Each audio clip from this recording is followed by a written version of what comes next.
People, Deluded, I'm back again. Good evening, and I hope you're all doing well and safe. Now, if you've been on Arsenal's official website, you've seen what we appear to know is that Osei-Tutu will head out on loan. He's officially signed for, I believe they're playing in the second division in Bundesliga.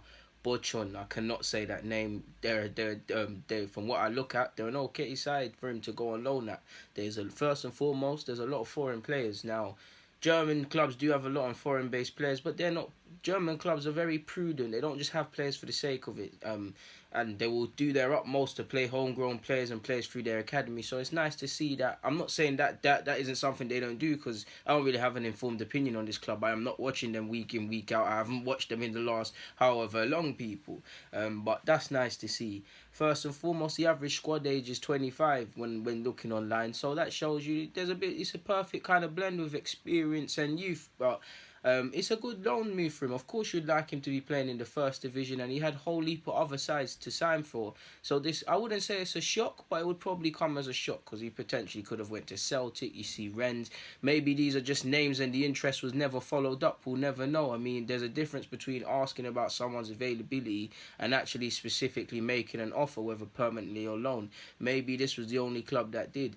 Now, again, I don't know everything. I'm not a transfer man, but for me, it looked like this club was the one that showed the most intent on Osei-Tutu, because there have been a lot of links linking him to that club. We all know he followed them on Instagram, so I'm happy for him. I don't want to speculate, but I'd like to think Joe Willock kind of follows in his sort of lead if he doesn't get a chance next season. Bound to have spoke with Reiss Nelson and Emil in regards to their performances in Germany, or how they felt about Germany. It's a brave step for him, man, because he's going from the unknown. He left Reading, came to Arsenal. Now he's going to Germany. Don't know where the club's based, but it must be completely different from London. He's 20 years of age. He's going to be away from friends and family, beyond the small minority that accompany him there. So he's going to learn a lot about himself away from football. He's going to be pushed to the brink. It's going to be sink or swim. So I applaud him for his bravery, because he could have just stayed for no reason in the 23s. He's someone that clearly wants to develop as a footballer. A big thing for him next season, for me personally, be to stay fit, because he only made 11, 12 appearances at under 23 level. Maybe, for as much as people say Emery didn't give him a chance, maybe his fitness played a part. But if he can stay fit, play consistently and earn his spot, the world's his oyster, because you do believe a first team spot of some capacity at right back is going to become available, because beyond Bellerin, there's not really anyone capable of playing there. So for me, he should use this loan spell first and foremost to develop as a footballer, and things like that. Put himself in the shop window, whether that's higher reputable clubs in Germany or in England, or and things like that. And also try and play to the consistency to that the fans, the club are talking, people behind the scenes are talking, and almost questioning Unai Emery's logic in sending him on loan. Now, we all know why he's gone on loan. He's going to play, apologies people, first team football. But if he plays to the standard where people can't stop speaking about him and think, oh, yo, why did Emery loan him out? Why did you do this? You could have used him. That puts him in a good light, because he can get a move to a more reputable club on a permanent basis if it does go right for him, or he can get a chance here. Once you get a taste of first team football, you don't want to go back, to be honest. You've seen a couple of players go on loan at Arsenal, come back in the 23s. In my opinion, they're wasting away. I like Tutu because he's someone that doesn't want to wait for opportunities that they didn't come last season for one reason or another. He's been on the crutch, but allegedly Emery rated him highly, got a look in pre-season. I'm sure he's been on the bench in the Europa League and against Manchester United. So he's been on the crust. He's had a taste of it in terms of travelling and things like that. But there's no substitute for playing people. It's going to be a test as well, because Arsenal fans, we know he's a young player developing, and no doubt the club he's going on loan to will know that. But their fans aren't, and the fans know that. But they're not going to care. And why should they? They don't care for if he's Osei-Tutu coming in. We need to see him come and develop, and not even develop, hit the ground running and play to a good standard, generally, people. Because they're not going to care. He's just another player. He's just another player trying to earn his spot in the matchday 11. And this is when football gets real, people. This is when he's going to learn immediate lessons, which is why I'm a big fan of going on loan, because he's going to play against fullbacks that are, he's going to take one look at them. He's going to think they got him in eye shot. Next minute, they're putting a crossing down his side and it's in the back of the net. Immediately learning what he did right and wrong. There's going to be times he goes forward and the other team take advantage of that space. Again, there's going to be incidences where he's not switched on. But the good thing about this, of course, I don't want this to happen to him, but immediately you learn lessons. Let's just say, so it's a poor example, but if you're a fullback in the under-23s and you lose the ball, people, and the other team scores or an opportunity comes. I don't feel you always learn your lesson. When if you do that in front of 30,000+ fans, it sounds obvious. You should know what you did wrong, but you immediately learn that, people. I'm a big fan of it, man. And one thing I kind of like about this Germany loan, I'm not gonna sit here and say I'm gonna watch him religiously. I'm gonna do my best to provide updates and stuff. Who knows if I can even get streams and stuff to watch that? But he's out of the spotlight. If he was at Celtic and he was having good games and bad games, you know, all these journalists and youth experts that love to praise these players and kill them would be saying this, that, and the other.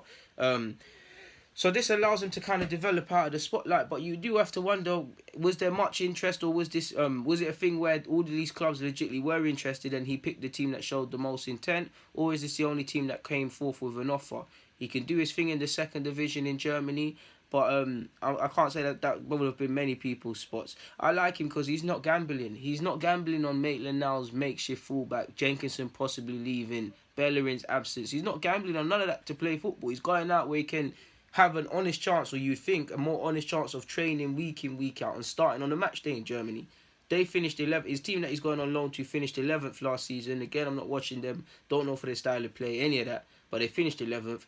If they're good or not, surely the ambition of all these sides is to get out of the league. So he's going for a team that wants to get promotion, where there's gonna be certain expectations, and he's gonna need to implement consistency into his game, really and truly. And whether he makes it here or not, positive or negative loan spell, it will be a positive one generally, because he'll have bad moments, good moments, play at times where he's unstoppable, but all of that grows you as a man. When you look back in the May of 2020, June of 2020, and you think about that season, it brings you up as someone. You're more experienced, you've got more confidence playing at that level. There's no substitute for actually playing. And there's also competition. Now, again, I'm not watching this team religiously, but just by looking online and looking at... The first thing I did is look at how many fullbacks are in the side. You don't hear the cats, people, moving mad. But before that happened, one thing I actually should have done, people, and it's escaped me, is look at the formations that they played, how often and whatnot. Is it wing-backs? Is it fullbacks, people? Maybe that's something you lot want to look at. But just by looking at the roster of the squad, I cannot say his name, but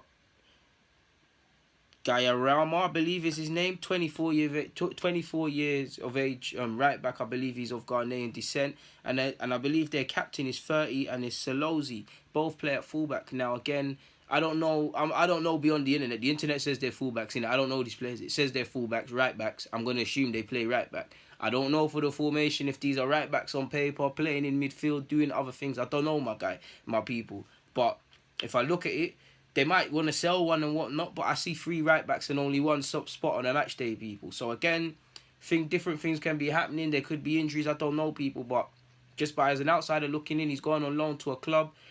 3 right backs, 1 spot on a match day. So he's gonna have to fight, and that's what he should relish, people. Not just him. He's the official departure of the club, first official sort of guy that's contracted and gone out on loan.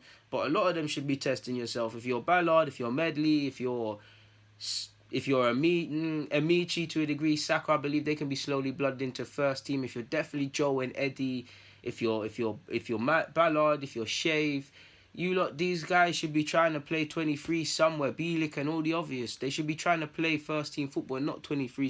Somewhere.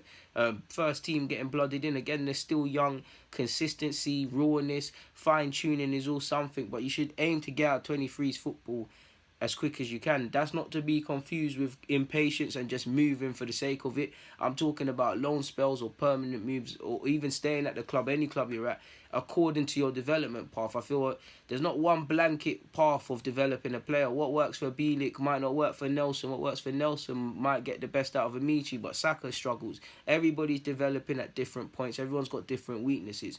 Not everybody will make it here, but for them to have a chance, you have to understand that, man. So I hope he has the most positive loan spell on things, and he can do his thing, man. Really and truly, I hope he comes back a stronger player at Arsenal, possibly challenges for a first team spot. Just hopefully he develops as a player, to be fair, because yeah, man, this is what he wanted. He followed them on Instagram. I assume they're the team that showed the most intent of wanting to want you. If they show the most intent, you're inclined to believe there's some sort of clear plan for you, and you're going to be central to their plans. But right now, people, I see 2 fullbacks. Whether they play naturally at right back, I don't know. But three right backs, one position. It's gonna be a good fight for him, and one that will make him stronger, people. Because like I said, there might be times he's had 10 good games, he has one terrible, he makes a mistake, he's out of the game, he's out of the squad. I don't advocate that for young players, but these are the stuff they've got to deal with, because it brings me back to consistency. Have you noticed, people, in the day and age we live in, when a player's not consistent, people start saying they lack focus because they've made 30-second pictures on Snapchat and things like that. Nobody cares when you're playing well, you know. I should make a separate vid, but have you noticed, people, no one will say anything if you're playing well, people. Do you get it? No one will say anything. It is what it is on that regards. But like I said, man, Osei-Tutu, Jordi Osei-Tutu, 20 years of age, hopefully goes and has a positive loan spell, and we're sitting here in a year's time possibly even thinking about him in regards to the first team. It's a tough ask. I must admit, I'm a bit pessimistic as to whether he can actually make it here myself, but I always root for the young players. I believe he's someone with a bright future, and you lot always know me. I back these youth players to come through. Apologies, people. I back these youth players to come through. On that note, I'm going to keep it moving. So, people, forgive me for taking up any more of your time. I'm out. DG.